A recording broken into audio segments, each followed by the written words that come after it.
நீங்கள் ஹிஸ்டரி பார்த்தாலே தெரியும். ஃபர்ஸ்ட்டில் பொண்ணு கொடுத்த மாமாவை சிஎம் ஆகணும்னு பலி கொடுத்துட்டார்.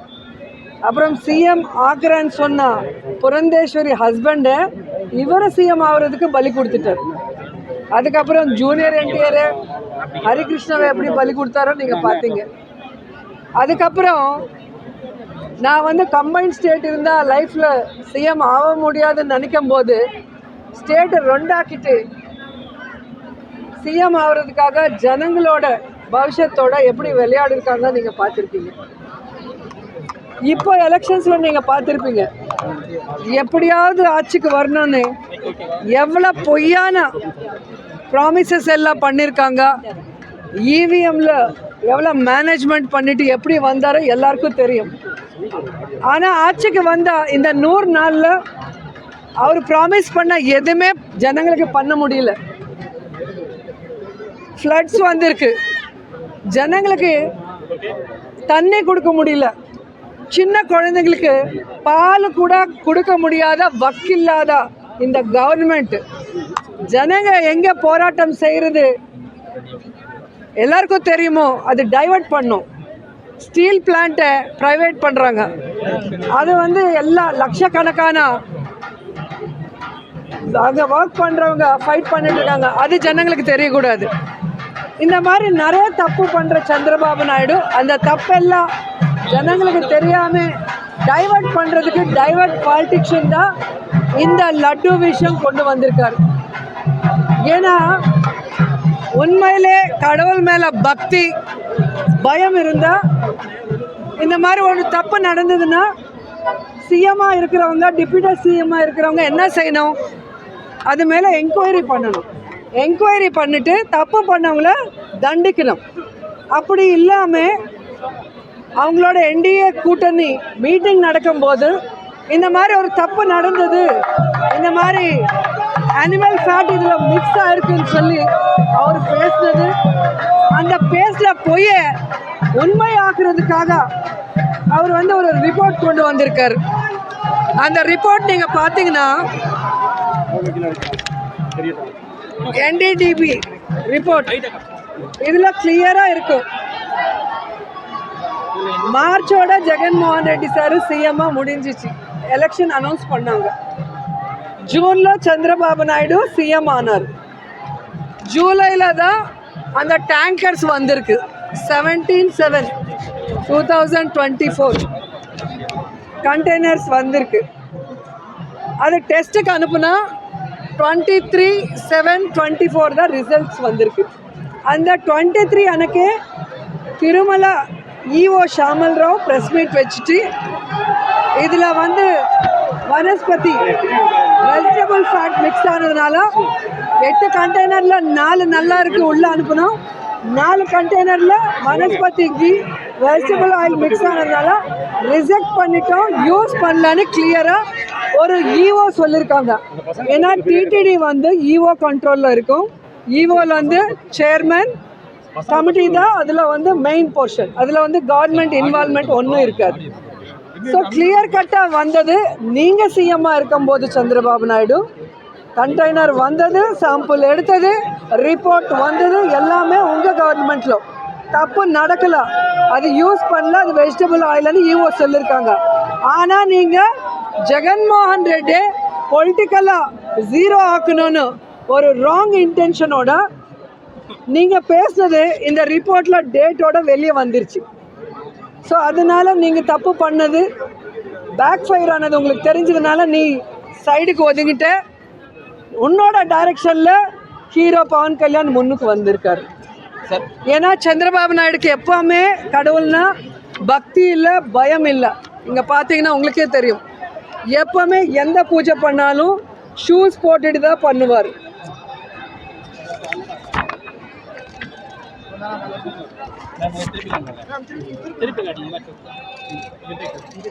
எந்த பூஜை பண்ணாலும் ஷூஸ் போட்டுட்டு தான் பண்ணுவார். நீங்க எந்த போட்டோ வேணாலும் பாருங்க, எந்த போட்டோ பார்த்தாலும் ஷூஸ். அவங்களுக்கு கடவுள்னா பக்தி இல்லை, பயம் இல்லை. ஸோ ஒரு வாட்டி உங்களுக்கே தெரியும், వెయ్యి మండపం తిరుమలలో அவர் டெஸ்ட்ராய் பண்ணுறதுனால அதே திருமலையில் பாம் பிளாஸ்ட் ஆயிருக்கு. ஸோ கடவுள் பனிஷ்மெண்ட் கொடுத்தார். ஆனாலும் புத்தி வராமல் மறுபடி தப்பு பண்ணிட்டுருக்காரு. அவர் வந்து ஜெகன்மோகன் ரெட்டி டார்கெட் பண்ணுறேன்னு நினைக்கிறார்.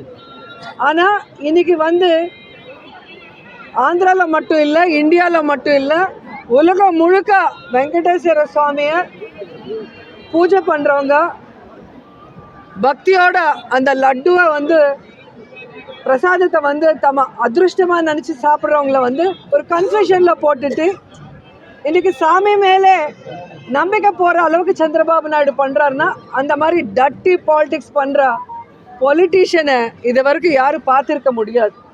இன்றைக்கி மறுபடியும் நான் கிளியராக சொல்கிறேன், அவங்க சொல்கிற ஒவ்வொன்றுமே பொய்யாக பேசுகிறாங்க. இன்றைக்கி அவரோட டைரக்ஷனில் பவன் கல்யாண் சொல்கிறாங்க, ஏன் நந்தினி நெய் யூஸ் பண்ணல, ஏன் கம்மி ரேட்டுக்கு நெய் யூஸ் பண்ணுறீங்கன்னு சொன்னீங்க. ஸோ நான் அதுக்கு தான் எல்லாமே கொண்டு வந்தேன். 2014 அக்டோபர்லேருந்து அவங்க ஆட்சிக்கு வந்தாங்க, 2014 to 19. அப்போ வந்து அந்த நந்தினி நெய் ஃபஸ்ட் டைம் 306க்கு வாங்கியிருக்காங்க. அதுக்கப்புறம் ஏன் கொடுக்கல 2015 வேறு ஆளுக்கு கம்மி ரேட்டுக்கு விற்றுருக்காங்க. ஸோ இது வந்து நீங்கள் உங்களுக்கு கொடுக்குற ஒவ்வொரு காப்பி நீங்கள் பார்த்துக்கோங்க. 2014 to 2024 வரைக்கும் டெண்டர் ப்ராசஸ் என்ன, எந்த மாதிரி L1 கொடுப்பாங்க டெண்டரு, அதில் என்ன டெண்டர் யாருக்கு L1 கொடுப்பாங்க, யார் வந்து நெய் எப்படி சர்ஃபரா பண்ணுவாங்க, அது எப்படி டெஸ்ட் பண்ணுவாங்க, டெஸ்ட் பண்ணி எப்படி அனுப்புவாங்க, டெஸ்ட்டில் சரியாக இல்லைன்னா எப்படி ரிஜெக்ட் பண்ணுவாங்க, எந்தெந்த கவர்மெண்ட்டில் எத்தனை வாட்டி ரிஜெக்ட் ஆகிருக்குன்னு இதில் கிளியராக இருக்குது.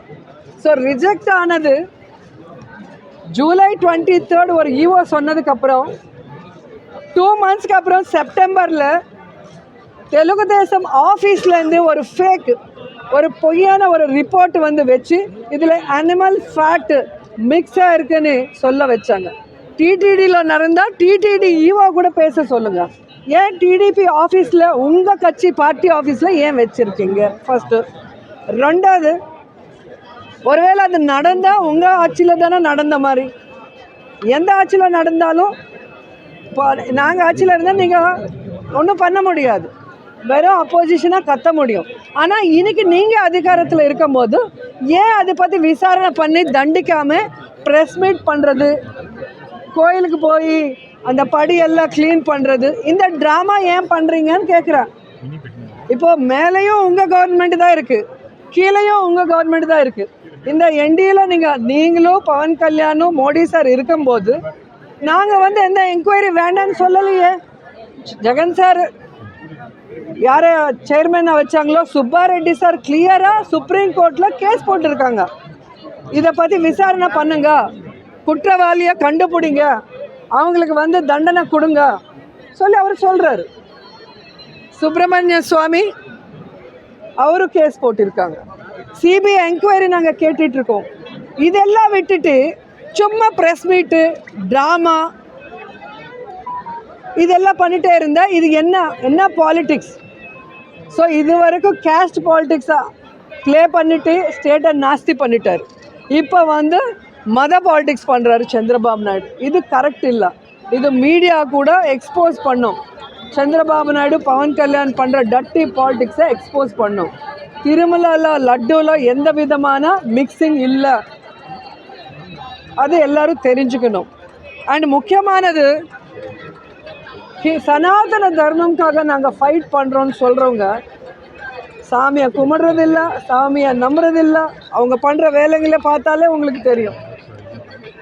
பவன் கல்யாணோட அப்பா வந்து அவங்க பாட்டி விளக்கு ஏற்றுனா அவங்க அப்பா அந்த விளக்கில் சாமிக்கு ஏற்றின விளக்கில் சிகரெட் பிடிப்பாருன்னு பவன் கல்யாண் ஒரு இன்டர்வியூவில் சொல்லியிருக்காங்க. அவங்க பிரதர் அண்ணா நாகபாபு கடவுளே இல்லை, இதெல்லாம் ட்ராஷு, கடவுள் ஒரு பற்றி கேவலமாக பேசியிருக்காங்க. அவரோட ட்வீட்டு பார்க்கலாம், அவரோட வீடியோ நீங்கள் அடித்தாலும் யூடியூப்பில் கிடைக்கும். இதே பவன் கல்யாண் என் பொண்டாட்டி கிறிஸ்டியன், என் பசங்க பாப்டிசம் எடுத்திருக்காங்க, நான் கூட எடுத்திருக்குன்னு சொல்லிட்டு அவர் சொல்லியிருக்காரு. இப்போ சனாதன தர்மம்னு சொல்லி நாங்கள் ஏதோ தர்மத்தை வந்து ராங்காக பண்ணுறோம், அவங்க கரெக்டாக பண்ணுற மாதிரி பேசுகிறது எங்களுக்கு ஒன்றும் புரியல. எங்களுக்கு என்ன ஷாக்குன்னா, ஃபஸ்ட்டு ஒரு திருப்பதி பொண்ணா திருப்பதி மேலே இவ்வளோ பெரிய பழி போட்டுட்டு சாமியை வந்து ரோட்டுக்கு கொண்டு வந்துட்டாங்க. இந்த அவரோட பாலிடிக்ஸ், அவர் சர்வைவ் ஆகிறதுக்கு, அவர் பண்ண தப்பு எல்லாமே யாரும் பார்க்கக்கூடாது பேசக்கூடாதுங்கிறதுக்கு பண்ணிட்டாரு. இப்போ ஜனங்க வந்து திருமலை வந்தால் லட்டு வாங்கலாமா வேண்டாமா, இந்த லட்டுவில் கலந்துருக்கா கலக்கலையா, ஒரு கன்ஃபியூஷனில் இருக்கார். நார்த் இண்டியன்ஸு, சவுத் இந்தியாவில் கர்நாடகா, தமிழ்நாடு, இவங்க எல்லாம். ஆந்திராவில் யாரும் நம்ப போகிறது கிடையாது, தெலங்கானாவில் யாரும் நம்ப மாட்டாங்க சந்திரபாபு நாயுடு. ஏன்னா அவரோட டட்டி பாலிடிக்ஸு கம்பைன்ட் ஸ்டேட்டில் பார்த்துருக்காங்க, டிவைட் ஆன ஸ்டேட்டில் கூட பார்த்துருக்காங்க. ஸோ இன்றைக்கி வந்து நாங்கள் கிளியர் கட்டாக சந்திரபாபு நாயுடுக்கு பவன் கல்யாணுக்கு சம்மந்தம் இல்லாமல் வெளியே ஸ்டேட்லேருந்து எங்கள் ஸ்டேட்டுக்கு வந்து ட்ராமா ஆடுற பிஜேபி சின்ன சின்ன லீடர்ஸ் யாரோ இருக்காங்களோ அவங்க. ஏன்னா மோடி சாருக்கு தெரியுமா இல்லைன்னு எங்களுக்கு தெரியல. ஸோ இவங்க எல்லாருக்கும் நாங்கள் சொல்கிறது ஒன்று தான், உண்மையிலே தப்பு நடந்திருந்தா நாங்களே கேட்குறோம், சிபிஐ என்கொயரி போடுங்க, சுப்ரீம் கோர்ட்டு ஜட்ஜு அதுக்கு பரிவேட்சணை பண்ணோம். ஏன்னா அவரோட இதில் தான் நடக்கணும். சுப்ரீம் கோர்ட்டில் பில் இருக்குது, விசாரணை பண்ணுங்க, தப்பு பண்ணுறவங்கள தண்டிங்க.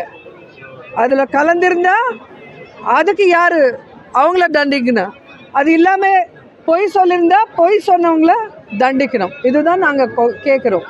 ஸோ இது வந்து கிளியர் கட்டாக எல்லாருக்கும் தெரிகிற மாதிரி ப்ரெஸ் தான் பண்ணணும். ஏன்னா இது வந்து இனியோட முடியாது.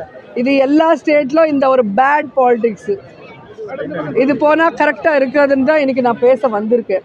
ஸோ இன்றைக்கி எல்லா கோயிலில் நாங்கள் எல்லா கடவுளை வேண்டிக்கிறோம், இந்த சந்திரபாபு நாயுடு நல்ல புத்தி கொடுங்க, அவரால் முடிஞ்சால் நல்ல வேலை செய்ய சொல்லுங்கள், இல்லைன்னா வீட்டில் போய் படுக்க சொல்லுங்கள் ரிசைன் பண்ணிட்டு.